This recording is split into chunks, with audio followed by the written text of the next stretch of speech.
they replaced it with is worse. It works. Yeah, well, look. It only takes 5 years to figure that out. Oh, my God. So, ladies and gentlemen, I'm Dr. Nick Delgado, and I'm starting for the audience. I can restart, don't worry. So how many here are interested in anti-aging and wellness? Let me see a show of hands. How many here are past the age of 20? Let me see a show of hands. Anyone past the age of 40? How about past the age of 60? How about past 70? 80? Anyone 85? Going once, going twice? Very cool. Life is a journey, and I think you'd agree that the quality of that journey is largely predicted, number one, on your thoughts, number two, the people you associate with. They say that you become the net worth and so forth of the 5 people that you spend the most time with, but it's more than just the net worth.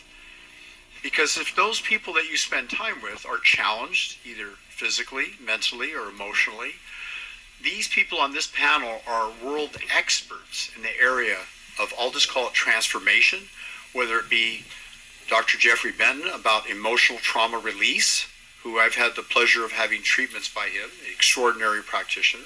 Dr. Jeffrey will have a lot of words to share with you of importance. Dr. Michael Grossman, he and I go back for maybe 2 or 3 decades and working directly with helping people transform in anti-aging with specifically things as diverse as bioidentical hormones. And bioidentical is distinctly different than what's called TRT, which is, we'll just call synthetic testosterone implementation in various synthetic hormones. And also stem cells and different types of wonderful meditation practices. He's an excellent ballroom dancer, married for over 50 years. So if you want marriage advice, he and Dr. Barbara Grossman are excellent. Dr. Michael Grossman is here, and we're blessed. And he has several books on the table that we'll talk about. Ageless. What is the title of that one? Ageless Love. Ageless Love. The Sexy Science of Falling in Love Forever. Ageless. Yeah. Oh, Ageless Love: The Sexy Science of Falling in Love Forever. Secrets to Deep and Effortless Meditation. The Marriage Map: How to Transform Your Marriage from Ordeal to Adventure, and The Magic of Stem Cells: Activating Your Own Healing Power. And so there you have it, all these fun things. Excellent. And we have Paul Harris from, I believe, is it Vancouver, Canada? Yeah, near Vancouver. Nice, nice. So that's more on our coast. You're in our same time zone. Same time zone. That makes it a little easier. Yeah. And you have a very unique intervention, and you mentioned it's plasma. Can you please elaborate on it for the audience? It's a plasma-based technology called Therify. TherifyOfficial.com is the website. And yeah, it's been around for about 10 years now. And it's basically using electrostatics and electricity. I've always been into electromedical type devices and studied characters over the years like Wilhelm Reich and Royal Raymond Rife and all that. Nikola Tesla. So it's kind of a synergy of all the different technologies that I developed over the years into one device. Excellent. Well, as a moderator, I'm blessed because these are amazing individuals. And being at this conference, Biomed Expo.com, I believe it's about my 3rd appearance possibly. But as a moderator, it's important, I believe, to ask the kind of questions that you'd want to ask, and also I'll keep it as relatively as a free forum to ask questions from the audience. She came from out of state. She's our speaker. Would you please let her sit down? Of course, we have room. This way, ma'am. Or I think this way is easier. This seat is good. We're going to be presidential, Dr. Benton. Yeah. I'm running. And if you all haven't met David, of course, he's the commander-in-chief here. Yes, sir. And so we're moving forward. Hopefully we can assure the aliens in the room that it's cool, that we're compatible. And those of you who have transformational experiences. And Doctor, you're new to the panel. Yeah, hand you a microphone, please. This is a medical show. Yeah, I don't know anything about aliens. We don't need to know I about haven't met aliens. any aliens It's functional yet. medicine and wellness. Thank and you. So just to reintroduce Dr. Jeffrey Benton, he's a traumatic emotional healer. He's done work in miracles and chiropractic and various other areas, red light wellness. On your left, doctor, is Dr. Michael Grossman, author of the books in front of him. Ageless Love is one of my favorite, meditation and marriage and stem cell work. And Paul, yes, yeah, I said stem cell. Amazing. Okay. And Paul Harris from Vancouver with Scientist. plasma Nice scientist. to meet you. Good. We got to make sure. And the gold sponsor of the event, ladies and gentlemen, Paul Harris. Very good. Important people. And then please introduce yourself and how. So pronounce I'm your a name. gastroenterologist. I do fecal transplant, the process of taking stools from a healthy donor and putting it in an unhealthy with C. diff, because that's all that we've been allowed to do in America with the FDA watching. I ventured into other indications for fecal transplant, but really what I'm doing is kind of looking at microbes and their role in disease. So I'm doing clinical research on the microbiome and diseases. Beautiful. And say your full name again. Sabine Hazen. Nice. Okay. And what part of the country do you? Well, I'm actually from here, so I'm not out of the country. I'm just always out of the state, but I'm actually from here. Yeah. So I have an office. I'm a gastroenterologist in Beverly Hills, Malibu, and my genetic sequencing lab is in Ventura. Okay. And say your last name once more for me. Hazen. Dr. Hazen. Okay, perfect. All right. So I'm Dr. Nick Delgado, author of 15 books, and including Stop Aging Now, and the current book I just finished on estrogen dominance and dealing with conditions related to that. And I have a booth here, and I'm looking at people's blood, something I've done for 46 years under a high-powered microscope. I'm probably the only certified microscopist that trains medical doctors that get level 1 AMA continuing education credits. And I'm excited about functional medicine, about regenerative medicine, which crosses into stem cells, with lifestyle medicine, and with kind of the whole overall picture of what will it take to get you to the next level. And what is that? Is that about spiritual? Is it about happiness? Is it about marriage and connection and love, which we know people live longer when there's love and connection in their life? And also, we look at the physicality of an individual. Are you able to exercise properly and effectively? And do you have a situation where you're choosing healthy foods to consume? Because the foods that you eat, the supplements that you take, have a big impact on the microbiome, on the energy systems of the body, and your alignment. Dr. Jeffrey's an expert on that. And so each of us have something to contribute, and it's my job to bring the highlights of how to take you to the ultimate in relationships, in health achievement, and essentially even wealth, because without your health, do you really have wealth? So how many here are in for this idea of improving your relationships, your wealth, and your health? All three, right? Very good. So we've already identified that we're all candidates for, so let's open it up first from the far end with our, is it gold sponsor for the event? Yes. Okay, so Paul Harris, please give us a 3-minute to 5-minute rendition, and we'll come back to each person and entertain Sure. various questions as well. Go ahead, Paul. Yeah, sure. I guess a bit about myself. I was sort of a curious child, and I like to look under rocks that people told me not to look under. So that's how I kind of grew up, and I spent a lot of time in the library and started studying, strange things like the alien type stuff, UFOs, Bigfoot, and all that. And as I read more and more and got more educated, I asked more and more deeper questions about nature, natural philosophy, and it led me down a path of esoteric philosophy. And I come across books about alchemy, and at a young age I was interested in these kind of things. And over the years I noticed there was a lot of characters in the medical industry and places like that whose work was suppressed. And so I took a deep dive into characters like Wilhelm Reich and Royal Raymond Rife, and of course Nikola Tesla was another one of my big childhood heroes. So there wasn't a lot of information about these people over the years, and it's interesting times that we live in now. I remember in the early days of the internet, you could Google some of these people, and there was no information about them at all.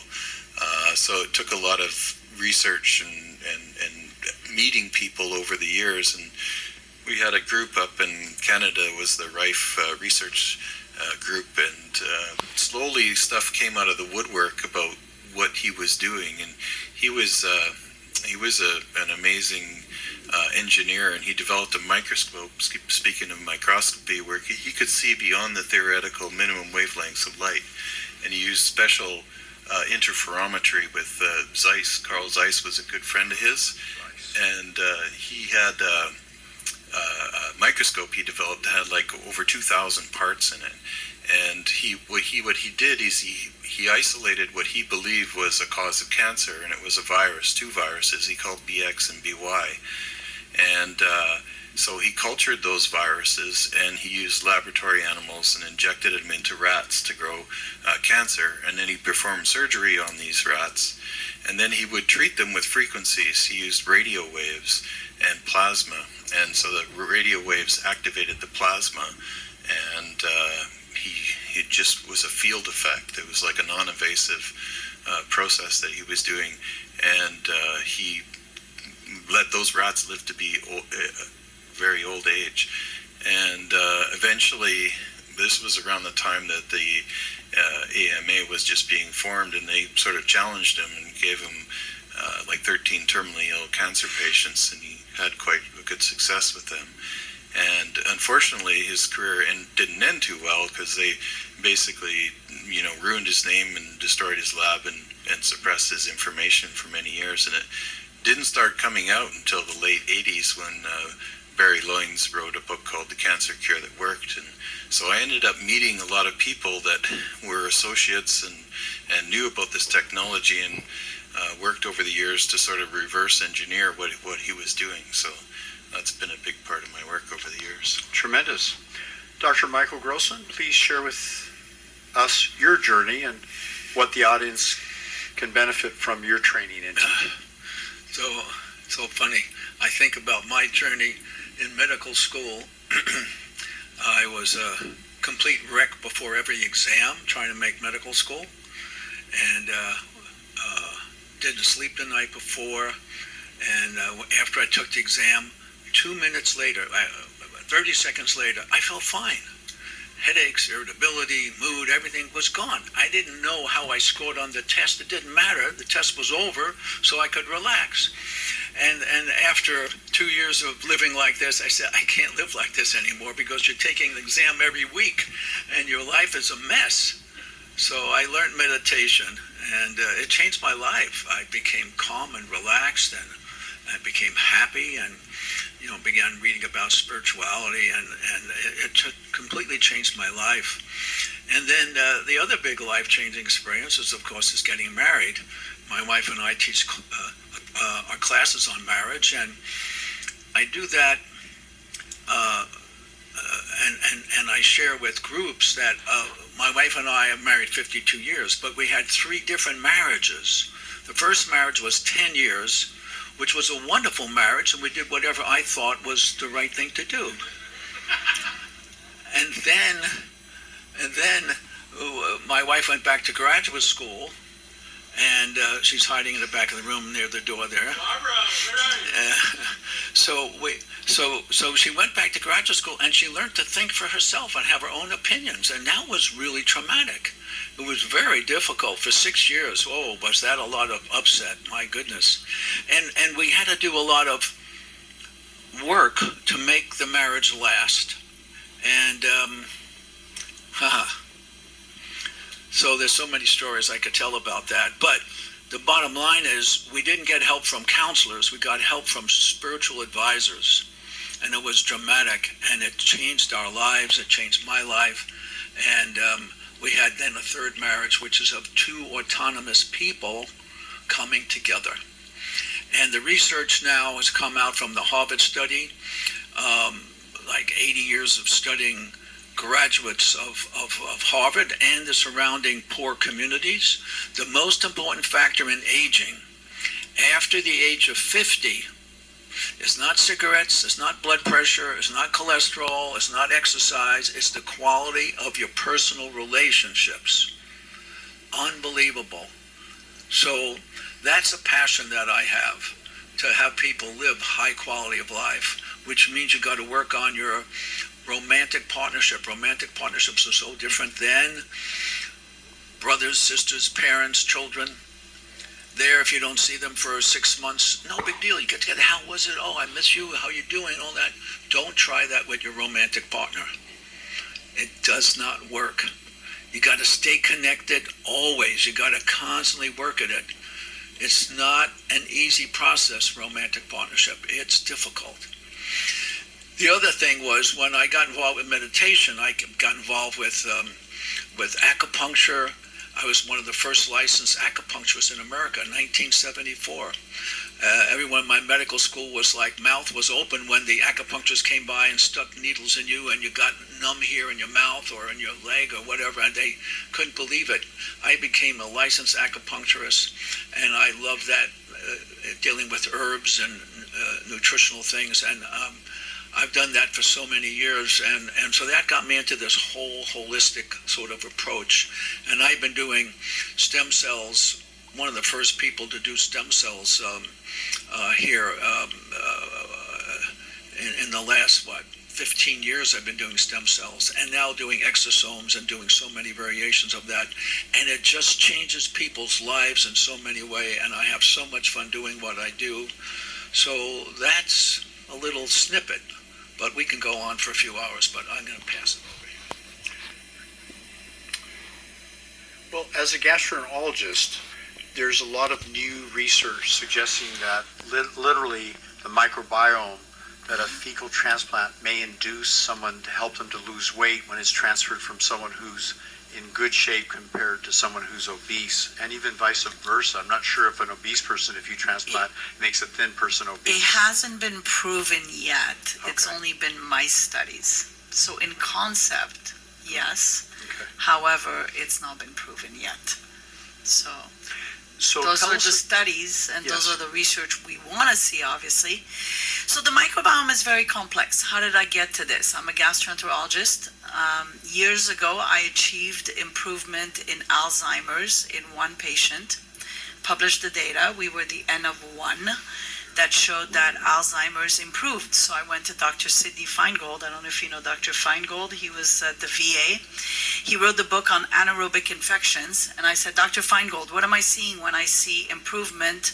I took the wife's poop and gave it to her husband.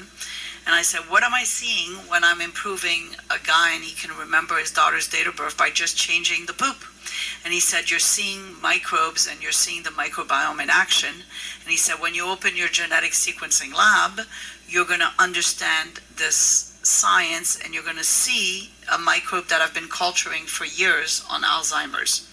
So he gave me this paper and he said, keep this somewhere, and when you start testing the microbiome of people with Alzheimer's, you're going to prove me right.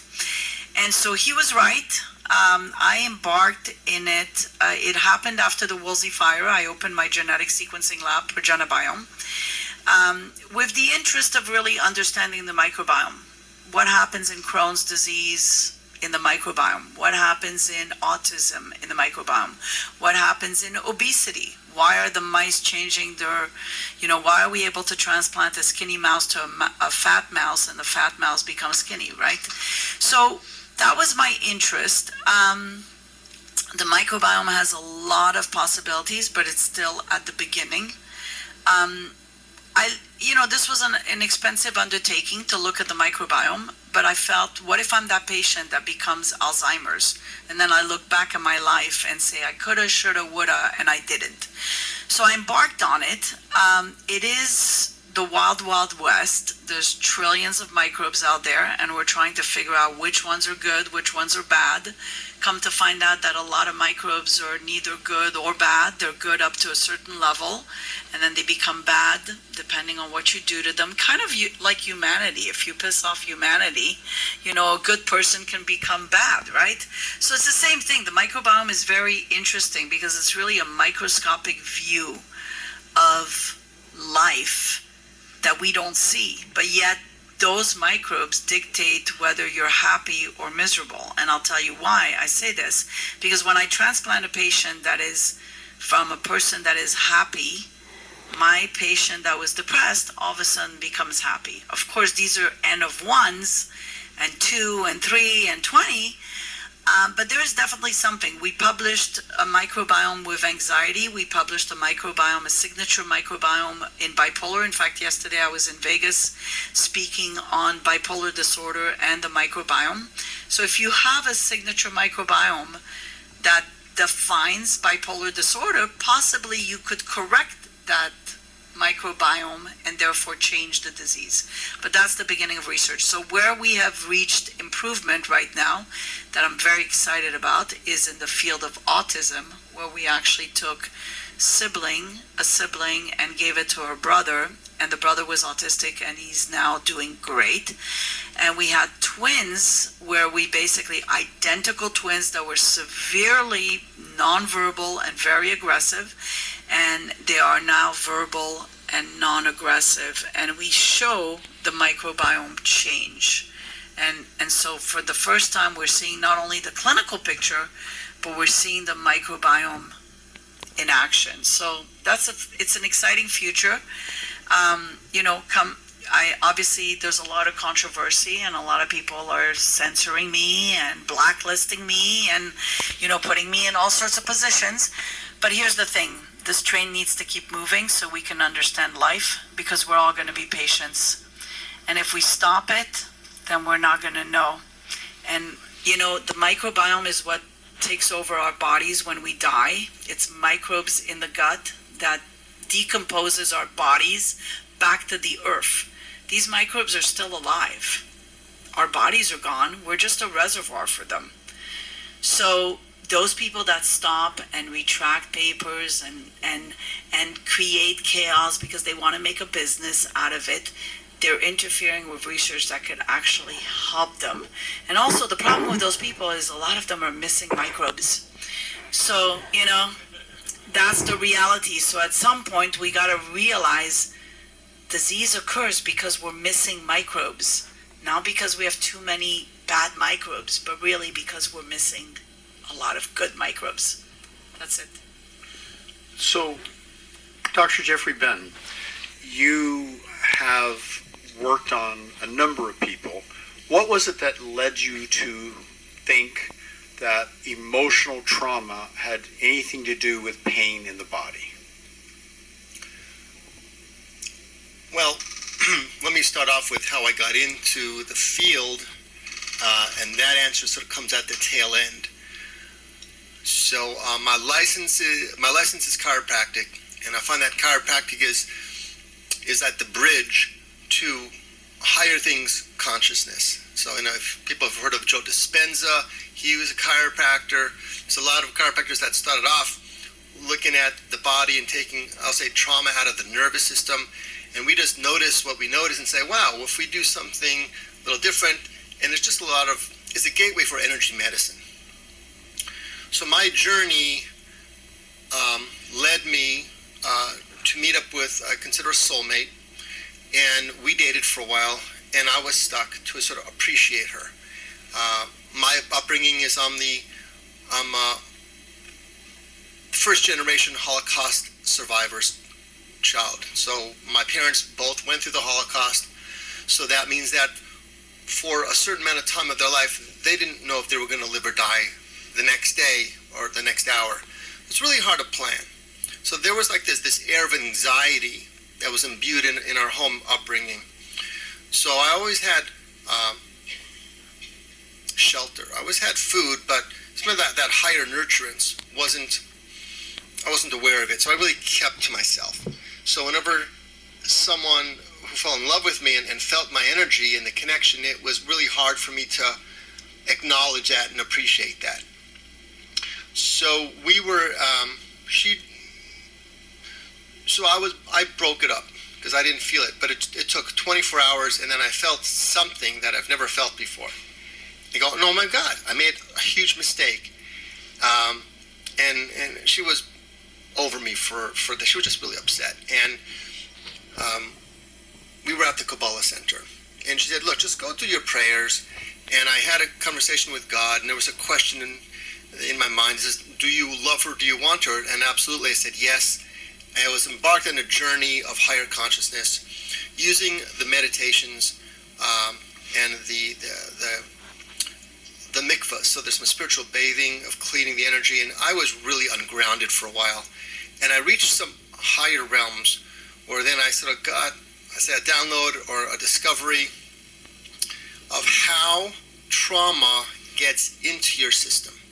So people think it's automatic, well, but it's not. You know, there's a number of people here who maybe had an effect whenever 9/11 happened, or the Palisades fires that happened, but they weren't there directly, but they really felt a deep anguish.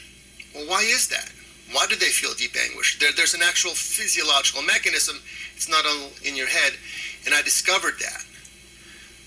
So, in fact, the very first person that I worked on, my brother referred to me, and she was date raped. But I didn't know. I do muscle testing, kinesiology, and I palpated her leg, and her arm goes down. But there's no scar. There's nothing to see. I said, well, what happened there? Because your muscle test went weak when we touched that area, and her whole demeanor shifted, and she goes, well, that's where he grabbed me. I go, excuse me? Well, I was date raped, and that's where he grabbed me. So I spent the rest of the session just sort of clearing that, and then she was able to get over it, trust men, and she invited me to her wedding a year later. And so that was like, wow, what is it that I did? And then I found consistency in the work that I was doing and how I was doing it. So clearing trauma, I say in the etheric field, and in my lecture today, I sort of made a distinction between trauma on the physical realm, like blunt force trauma, a lot of car accidents and slip and falls to that blunt force, and then, a chemical trauma, and then radiation trauma goes between the two, but emotional trauma hangs out more. It's in your field. Like if they do an autopsy on you, they won't find anguish and hurt. They'll find degeneration of your bones because they all have an interplay. So then there's also a lot of research that shows that there's an emotional component. I forget the name of the doctor right now out of New York. He wrote a book that up to 80% of low back pain has an emotional component to it. And so I'm able to integrate in my practice, in my patients, a physical, how do I reset you physically and how to reset mentally. And in fact, so Dr. Nick Delgado, he called me up, and he's world renowned. He actually still hold the record? He still holds the record, Guinness Book of World Records, of how many dumbbell presses in an hour. And he uses that because he's going to live to 120, 30, 40 and have the virility to do so. And he takes dumbbells, and whenever he's on stage to show that he can do it, and he actually goes up to young guys are 30, 40. Hey, I bet I can probably do more than you can. And he beats them. But his shoulder was off. He couldn't do it. And he was really stressing out because he had to go to Vegas to do a show. So he calls me late. Can you come help me, Dr. Jeff? So the next morning I drive out. He was at a show like this in Orange County, and there were hyperbaric chambers, and there were some chiropractors, and he tried all that, and it's no effect. And then what I found is there's a muscle in the shoulder that's related to the heart chakra. And what happened is a very close friend of his passed away recently, and he took it and took it to heart. And that turned off, that meridian was affected, and it turned that muscle off in his shoulder. So I did my assessment, found out that muscle was weak, and I asked Nick, so did anything happen to you recently? And then, he shed a tear, says, yeah, it was a very close friend of mine, passed away. We took a moment to acknowledge his pain and cleared it, and he was able to go on and do what he needs to do in Vegas. So, I love it. I also call myself like the ADD healer. Like, I just want to get you fixed now. I don't have time or patience for you to do a lot of lab work. We'll do it. I think lab work is effective. But if you sort of want to have like a miracle of healing, come and see me and we'll see what we can figure out right here, right now. Because we just got to reset your nervous system, take the trauma out of the nervous system, or take trauma out of your etheric field and see how much younger we can get you. So I would just like to lend to that story. When you're in pain or challenged, and in my case, I compete against men generally half my age. Usually they're on steroids. They're oftentimes world champions in their own right. So with the technologies that Dr. Grossman has helped me with in balancing out my hormones, I had worked with Nathan Pritikin, who was one of the original whole food, oil-free, sugar-free, non-GMO type approaches, and I've sustained that for 46 years. If you come to my booth, I literally prepare my meals for the whole day, every day, for the last 46 years. It's not that I don't deviate occasionally from healthy eating. Occasionally I'll eat a French fry or something, but the truth is that a vast majority of the time, the basis of healthy eating, exercise, which I used to poo-poo yoga and think it was a little silly, and I included that in my training. When I beat one of the strongest men, pound for pound, NCAA college history, he's a trainer for the Jake and Logan Paul, if you've heard of them, the highest paid athletes in the world. And when I outlifted him, he was just shocked. And my bet was, if you lose, you're going to go plant-based, whole food eating for a year. And he screamed, I'm from Texas, we only eat red meat. And I beat him. But then I took him up on his challenge. He said I'd go to strength yoga. And I thought, oh, come on, rolled my eyes. And I went, I loved it, and continued for a year. And now that's been several years since. And so in my journey, I find that there's no single solution to quality of health. And yet it does start with the mind. And having studied with Richard Bandler, having been one of the lifestyle coaches with Tony Robbins, if you've heard of him, and having worked with many celebrities and athletes, you begin to find these peak performers have one thing in common. They have a drive. They want to succeed almost at any cost. And I have a different consideration. Once I had broken 2 world records and led Team USA to a world championship against the strongest strength endurance athletes in the world, I was looking at David Goggins' record to start doing pull-ups. I was doing 300 pull-ups, but he does them with rest in between every 5 minutes. I thought, why would you rest? You're supposed to lift continually, last man standing, last pull-up. So I decided not to break that record. I decided to break the world record for healthy aging. And to Dr. Jeffrey Benton's point, I utilized these people's talent and understanding. I'm deeply fascinated about the microbiome. Under my microscope, I have people, if they're willing to do this, collect plaque on their teeth. If they're using fluoride and they're using Listerine, they're wiping out their nitric oxide level, they're wiping out literally every microbiome. They're sometimes using antibiotics aggressively, and I can't find any life. There's more bacteria in your body than human cells. There's more viruses than human cells. And so this thing about, because I was censored heavily when I wrote Immune Rejuvenation, I had to rewrite my book, Blood Doesn't Lie, walking around like this. There's almost an insult to scientists and doctors and educators. And I was at Berkeley doing a talk, and they were talking about the microbiome, and I was the next speaker, and I got up to speak, and I accidentally spilled some of my beans on the floor. I reached up, picked it up, and I said, 3-second rule. And I said to the microbiome expert, I'm just not afraid of microbes. My immune system is extremely strong. And doctors, when they meet me, they go, I mean, the things you do. And they said, well, the more girls you kiss, the more variety of microbiome you have. If you have a dog living with you, I understand you're going to adopt some of the microbiome of the dog. So don't be afraid in this world that everyone strikes fear and forces you to think that the traditional intervention is antibiotics. I mean, there's a use at times, but in the old days, they used silver. They used different things, very natural interventions. So the concept that this panel, I believe, might be looking at is how do we build up your body instead of tearing it down when you have cancer with certain interventions. And I get heavily censored when I talk about it, so I'm not going to go into that subject. But I will say that it's your God-given right to make choices. And I want you all to repeat the following statement. My body, my research. Say it out loud. My body, my research.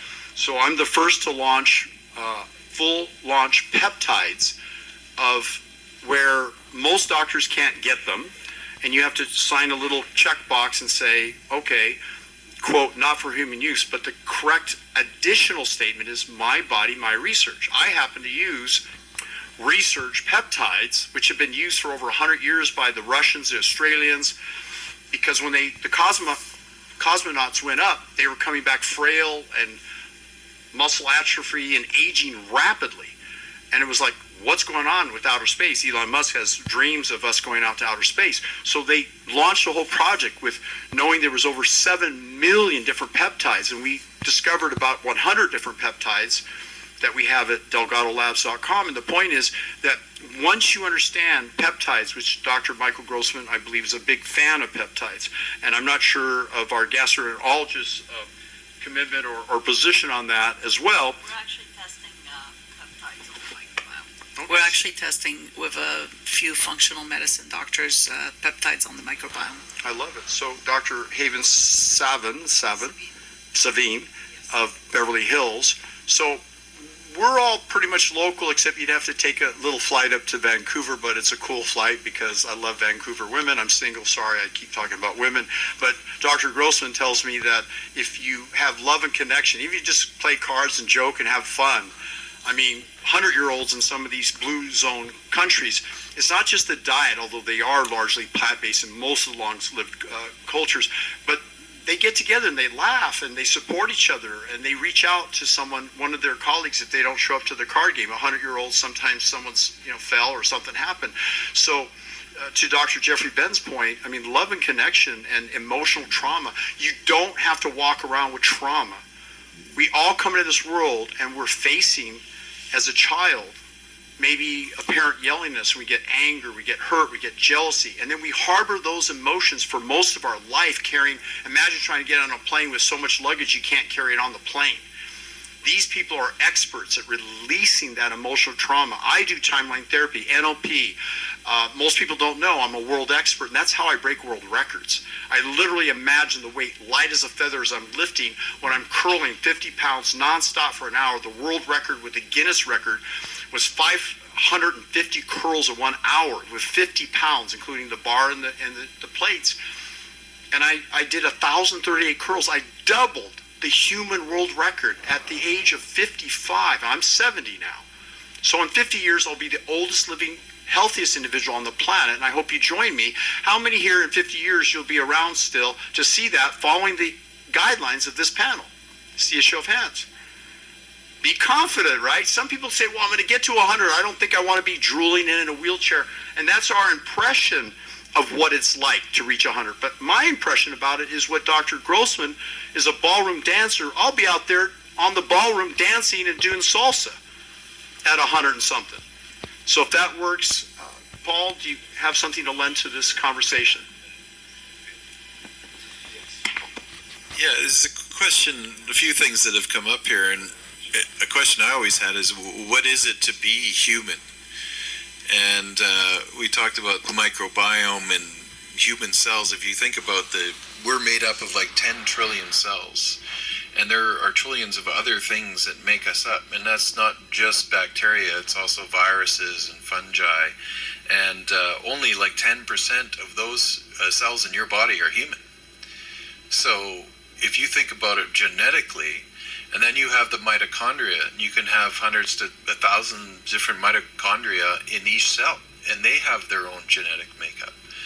So at some point in our history, we made this deal with all these other organisms to become the organism that we are, and we all work together in cooperation. And it's really a lot about the terrain and the balance in terrain. And when you're looking at the microbiome, it's not about good or bad. It's about balance. And I think, talking about the meditation with Dr. Grossman and the etheric body and the trauma, all these things kind of tie together to, when you think about homeostasis and what it is to maintain this organism in its most healthiest way, it's all about balance and keeping all these things in balance and work together in harmony. So interesting, talking about balance. When we look at our history in the West, we discovered bacteria at the time of Pasteur, 1700 or something like that. Prior to Pasteur, everybody knew the disease came from spirits. So you had Dr. Semmelweis, who was a OBGYN. He was delivering babies, and his women weren't dying from childbirth. They already had burnt all the witches, all the people who were herbalists, all the women, and they were burnt. So you had to go to the hospital to have a baby. And Semmelweis had the strange idea to have the doctors and the medical students who were lining up to examine the 30 women who were having babies, and the head doctor would examine them and go down the line, the next doctor examined them, and then the medical students would go down, and then the women at the end of the line, they died really fast because they were bringing the germs from one to the other. And so, of course, what they did with Semmelweis is that they locked him up for being crazy, and he died being a crazy old man and so forth. And it took 75 years for other doctors to read his research and say, well, maybe washing your hands is not a bad idea. So here we have, all of a sudden, Pasteur comes out and shows there are bacteria, it's not just spirits. So science goes in these waves, right? So it went from all spirit to only thing was the physical, that's it. No balance, just the physical. And we lived like that for years, and now we're going back, as you hear on the panel, the spiritual is really important too. But on the other hand, you have our doctor here, the gastroenterologist, telling you that you got to have balance in the biome, in your own bacteria. So life is kind of interesting. It's a weird balance. Human life in the physical body is not designed to be simple and straightforward. Just like romantic relationships are not designed to be simple and straightforward. Romance is what brings life. So other than single-cell animals, protozoa and bacteria, it's the man and woman coming together in the animal realm, in all the different realms, and in the human realm. You got to have that romance, and that brings life. So human life is not meant to be simple. So each of us have to look at what's going on in our life. So I love what I do because it's like playing chess. Someone comes in and they're sick, say, well, where's the imbalance here? Is it hormones? Is it that they need some stimulation to make their cartilage grow so that they're not an old man or woman who can barely walk, who will need surgery? Is the problem their marriage? Is the problem their biome? Is the problem their eating habits? I talk about reversing aging is like a chain link, right? If you have a chain link, the chain will break wherever the link is weakest. So all of you who are great exercisers but eat poorly, forget about making more exercise. focus on your eating. All of you who eat great and exercise great, but you hate the opposite sex and you have no relationships that are worth anything, forget about eating better and exercising. Work on your relationships. Every one of us have to work on different things. And the funny thing is, you got to work on what is the most difficult thing for you to work on. And so that's the story. You're in a physical body, so if you don't like it, too bad.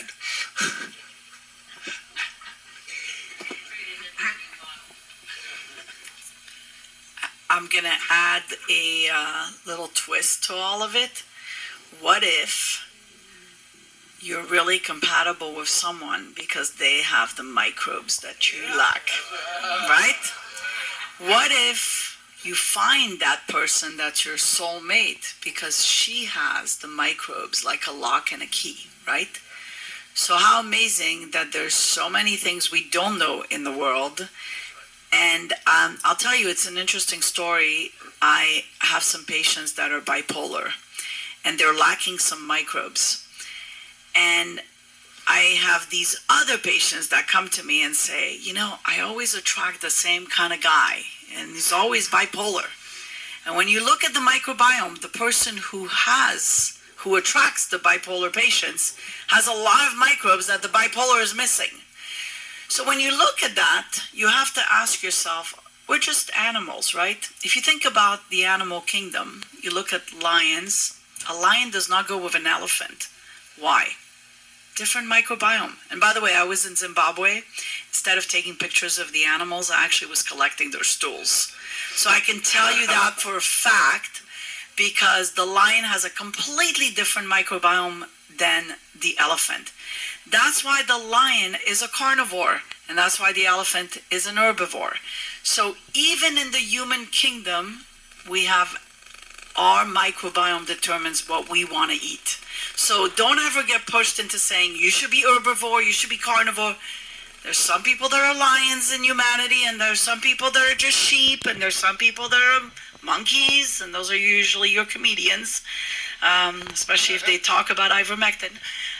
Anyways, that's just a side joke, because this whole pandemic, everybody was talking about ivermectin and making fun of it. So I said, those people probably are a different breed of microbes. So I have a twist for both of you. So if you have someone who's doing great but can't stand the opposite sex, or you have someone who only is attracted to a bipolar person, they need some emotional trauma release. They just need to get a couple of sessions, I'm sorry, with me. See, they're already calling. They knew it. As soon as I told it to the heavens, there it is. Because I don't know, because that's my parents. So. well, My parents are calling you. you could have gone with a joke. Okay, good. I don't know about So, I know, because you don't know about it yet. You got to come to my booth afterwards and experience it. I'll make you younger. With confidence. Oh, that's for sure. See, could be. So, you know, I need the emotional release from that. so a kabbalistic concept. So they say that over here on this earth plane, it's like 1%, and there's 99% in the planning and execution. You know, before we have, you know, we have the egg and the sperm, we have the idea. We know that science has shown that there's like a spark of light whenever an egg and sperm meet up, and they can sort of describe it with biochemical means of the zinc and the ion gates, or they can also say it's a spark of life because God spoke the world into existence, and then so there's purity that comes down, and then there's mutations and aberrations, and these things happen all over, and bipolar could be one of those, and we can just help to it's just bad software. Our bodies are like hardware, and we have to have sequencing, and sometimes this sequencing gets messed up, and we can see the result of it in the microbiome. We can see the evidence of it. Then how do you shift it? Is it, in one effect is let's put some good microbiome. Maybe what you're doing is with the manipulation is actually shifting the microbiome. Right. We should test that. We should. We should do a patient that has trauma. Yeah. You do your manipulations, we test the microbiome before and after. I'm down. Let's do it. Okay. Okay. See, we have a collaboration happening here. This is how science happens. Excellent. So, right. Yeah. So we'll do it. We'll do it. So. Right. And actually, interesting. I heard this week that the brain has its own microbiome, and there's a brain gut access, and there's a little bit of heart in the brain, or is there? No, I heard that there's actually some heart in the gut, and so that's the research that I have in my book talking about that as well. The brain and the heart. There are brain cells in the heart. Yeah. So, good. So it turns out that if I were to have you scrape your teeth, usually it's easy on the inside of your teeth, right where the gum line meets your teeth. So you take, say, 4 teeth and you take the back of your fingernail. If you're a germphobe, then maybe don't put your finger in, take one of those little floss picks. But you just go click, click, click, click. You turn your fingernail with the white plaque if you find any, and you put that on the slide, and we put a cover slip over it, and you will see millions of microbes. Some people will look and go, well, I'm never going to kiss her again. But the truth is you want to, because sharing of the microbiome builds a very strong immune system. You know the story of you put a kid in a bubble, he's raised, and then the first time, age 15, whatever, gets exposed to the environment, the kid dies. So to shut down and to isolate is exactly opposite, and I don't know if my panel will agree, and I'm just putting it out there to this thought, that even sanitized hands, the chemicals they use, you have a microbiome on your hand. Your teeth, if you're using certain, I'll just say